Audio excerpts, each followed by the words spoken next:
system was given to us in Federalist Number 10 by Madison. And, the Federalist Papers were the papers written to convince Americans to sign off on the Constitution. And Federalist Number 10, there's this beautiful language you should look up, Dr. Corsi. You probably know it by heart. And it's language along the lines of Madison said something like, I'm paraphrasing here, but in writing this Constitution, we looked at all the previous attempts at democracy, ancient and modern, and we looked at what made them work, and we looked at what made them fail, and we designed this Constitution to prevent those different things that bring down democracies. But unfortunately, there was one thing we couldn't figure out. I mean, he said this in this mellifluous 18th century way, but there was one problem that brings down republics that we were not able to figure out how to solve in the Constitution. And unfortunately, that is the problem that brings them down more than any other problem. And that is the problem of what he called factions, or what we would call capture, regulatory capture. And really the core denominator, the common denominator of that is corruption. Our institutions, if you're going to live in a country where you're governed by institutions and not men, by the rule of law and not men, then you're only as good as your institutions are. And if you corrupt the institutions, we got nothing. At least if you're talking about like the Ottoman Empire, the Sultan has his family, or any kingdom, the king has a family and that has an interest in protecting the state from takeover by another. But what the Chinese did is they studied us, and they saw that corruption is our weakest point, and they infiltrated us, and they corrupted exactly the institutions that they needed to corrupt in order to allow what's going on now to happen. And I see that people are starting to wake up that this is not just about some voting machines. The real question that arises is, for this to have happened, and this flagrant, I'm kind of over even having to explain anymore about what happened with these machines and such. You can find that 1,000 places on the internet. What the real question is, look at the institutions that had to fail us to get here. CISA, which is the part of the DHS that is supposed to look out for our cyber, including our voting infrastructure, the DHS, and really the whole national security apparatus, the intelligence community, it's all been compromised. I mean, it's not all, but enough of it's been, and then certainly the politicians who are supposed to give a damn about this, they've been compromised. The Democrats are a subsidiary of China. And so, but it isn't just Democrats. There's Republicans who are completely compromised, like those that you mentioned appear to be. So and they worked it out. The thing, you're right at the core of, I think, an important issue, because what Madison, for instance, was concerned about in Federalist 10 and was debated extensively at the time was, you take a look at the Roman Republic, which went to an empire, and it got corrupted. Originally, the Senate in Rome was the governing body, and when the senators began using those positions for personal gain, when they began saying, we can become noblemen, we can become rich, rather than, the classic idea of a Roman ruler was Cincinnatus, a farmer who came and helped to fight one of the critical wars with Carthage and then goes back to his farm. Right. George Washington, who comes into politics and was desperate to go back to Mount Vernon. Well, after 2 months in Washington, I can tell you 3 months, right. I got desperate to go home too. Yeah, that's exactly right, Jerome. We lost our sense of civitas, right. The Romans would greet each other, "Hail, citizen." Right. It recognized, and didn't matter black, white, what part of the empire. Well, the thing we all have in common is we're citizens. We're all in this together. You see in all the Roman inscriptions, if you go to Italy, for instance, the SPQR, which is Senatus Populusque Romanus, which is the Senate and the Roman people. That was the Republic. It was the Senate and the people. Right. And the Senate was there to serve the people. And it was to do the people's bidding. When it became the Senate for getting rich, Senate for becoming Mitch McConnell, the Senate for becoming all the senators who become part of the swamp and see their future in a lobbyist firm or a law firm or some political position outside government making millions of dollars a year, then suddenly the public interest is gone. And China sees this vulnerability And unfortunately, China's buying us with our own money because we said, oh, we'll outsource to you and it's okay if you use slave labor. I'll let you manipulate your currency, China, and we won't worry about that. And China accumulates, for a while, China was the biggest holder of our treasury debt. Now I think the Federal Reserve is our biggest holder of treasury debt. We're buying our own debt, which is ridiculous. But China has used our own money to buy us off. Right. And to get that money, they run an extraction slave economy where the government extracts from the people. If, God forbid, this election were to stand and Biden was to come in, how long would it be? I described publicly in a meeting I was in at the White House a couple of weeks ago, and one normally never does that. And I know not better than to do that, but someone else who was in the meeting leaked the meeting to the New York Times, and they leaked a meeting replete with fabrications. And I thought, nah, I'm not going to stand by that. I think it was Pat Cipollone leaking to his pet journalist, Maggie Haberman, at New York Times.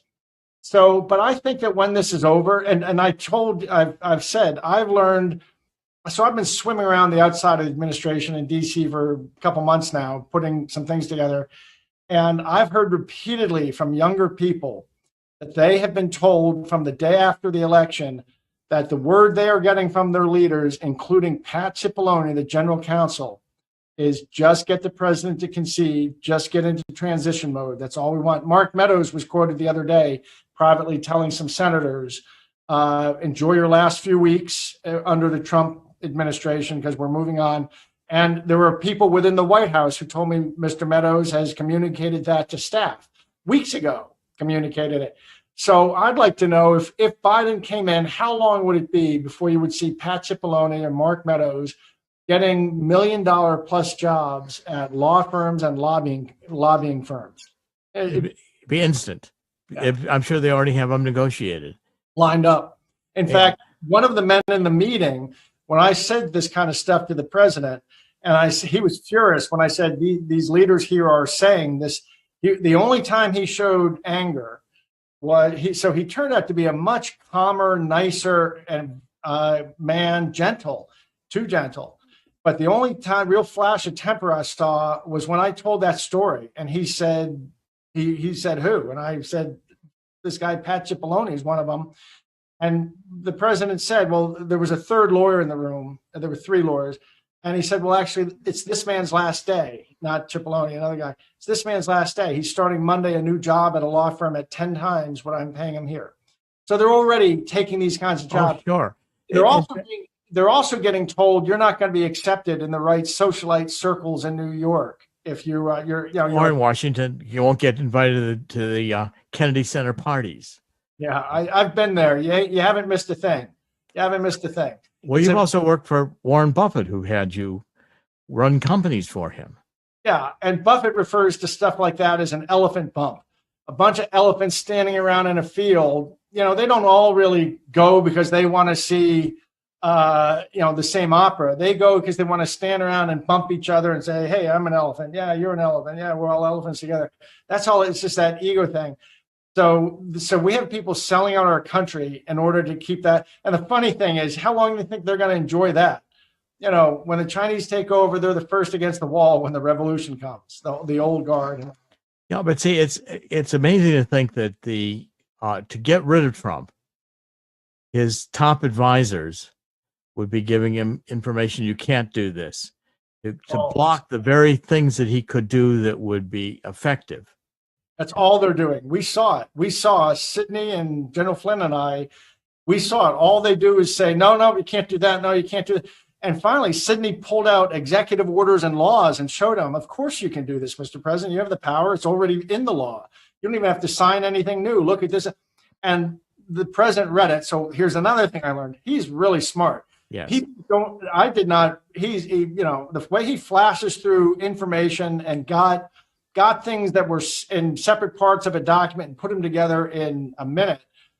It was quite, I don't mean to be condescending. I just didn't, it's not reported about, I know how smart he is. I've seen him in action. I mean, but one of the things I've been thinking about since your Let me meeting with finish him, that story. certainly, He please. read it and he started saying, Pat, I got the authority to do this. Why haven't you told me this? Why haven't you told me this? So clearly, and all they do is they stand there, nope, you better not do this. You better not do that. Oh, it'll ruin your reputation with the press. That literally came out of the words of Pat Cipolloni's mouth. It'll ruin your reputation with the press, as if, you know, As if they're going to print anything nice about him ever anyway. ever. They're going to hound him. If he takes that walk January 20th, it'll might as well be a perp walk to the helicopter, because they're going to make an example out of him and his family. They're going to crucify him, so there can never be another Trump. I think your meeting had maybe even more influence on President Trump than you might appreciate, because what I've seen him do, and this is fairly characteristic, he has essentially blocked off all these people. He's not, Cipolloni's in Washington. Donald Trump, as far as I know, is still in Mar-a-Lago. I guess today he's going to go to Georgia tonight for a rally, which ought to be really exciting. And he's taken his own counsel. And he's now taking, I was very impressed when he agreed to this bill that Nancy Pelosi has on the COVID relief. And of course, the press reports, oh, he capitulated, he signed Pelosi's bill, but he signed it with this rescission from a previous law, which gives him the right to say, Congress got 45 days to take these things out of here. I'm not going to, these things I want gone. And I want the amount a family of four is going to get up to $5,200. I don't want 600 measly dollars. So suddenly Donald Trump, on his own counsel, I think this was a result of your meeting, Pat, the meeting you had. No, I'm serious. I think he begins to think, I'm going to do what I know is right. I'm going to begin using my own judgment. He knows what's right. He knows he's been hoodwinked by some people around him. He knows they're not fighting for him now. Well, I was surprised he didn't even know that he didn't know it before we went in. He sensed it clearly, but he didn't know it. Yeah, isn't it amazing? This new stimulus, I think it's $3,000 per American, and the way it's written, 600 of that goes to you, and the other 2,400 of your 3,000 is going to a bunch of politically connected institutions. I don't think that's going to be the way the final bill comes down, because Trump said, I approve this bill, but with these changes. And he, under the law that he cited, he has the authority to do it. And so he basically can get in there and do what he wants to do without the interference of all these advisors. I mean, it's so hard in Washington. You hire people, and in any corporate setting, you think they're working for you. And then you realize, I've always advised people, when you go to Washington, assume that whoever's speaking to you is lying. The only question is, why are they lying? What do they want? What are they trying to get you to do? That's the only question you got to ask. Oh, so cynical for one so young as